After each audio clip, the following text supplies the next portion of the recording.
Assalomu alaykum hurmatli yurtdoshlar. Bugungi mavzumiz qabul jarayoni haqida ketadi. Albatta qabul jarayoni 5-iyundan 25-iyungacha davom etadi.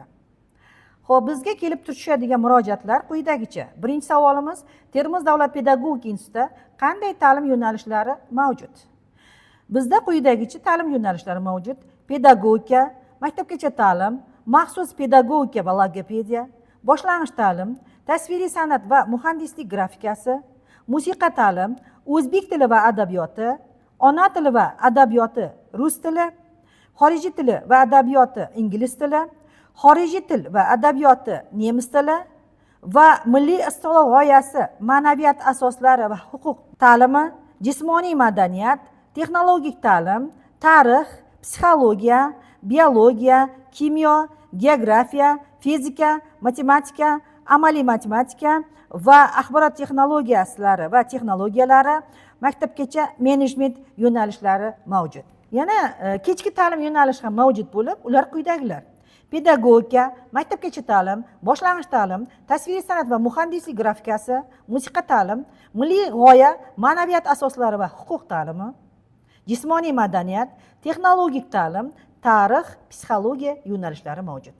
Yana savol quyidagicha bo'lmoqda: Termiz davlat pedagogika institutida qanday ta'lim shakllari mavjud? Javob: kunduzgi va kechki ta'lim shakllari mavjud.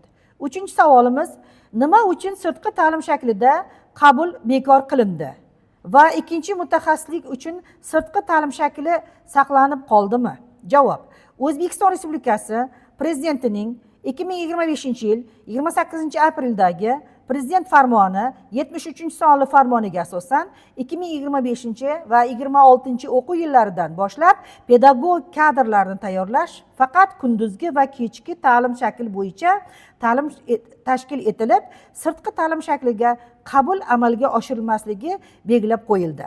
Ikkinchi mutaxassislik uchun ham sirtqi ta'lim shakli amalga oshirilmaydi. Savol: qaysi ta'lim yo'nalishlariga kasbiy ijodiy imtihon asosida talabalar o'qishga qabul qilinadi? Javob: tasviriy san'at va muhandislik grafikasi, musiqa ta'lim yo'nalishi, jismoniy madaniyat yo'nalishlariga imtihonlar quyidagicha amalga oshiriladi.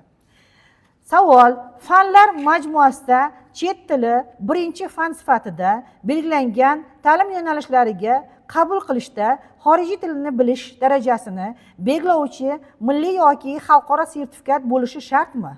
Javob: albatta. 2025-2026 o'quv yili qabulidan boshlab fanlar majmuasida chet tili birinchi fan sifatida belgilangan ta'lim yo'nalishlariga qabul xorijiy tilni bilish darajasini belgilovchi milliy yoki xalqaro sertifikat asosida amalga oshiriladi. 2024-yil 24-maydagi PF 81-sonli Prezident farmoniga asosan amalga oshiriladi qabul jarayoni.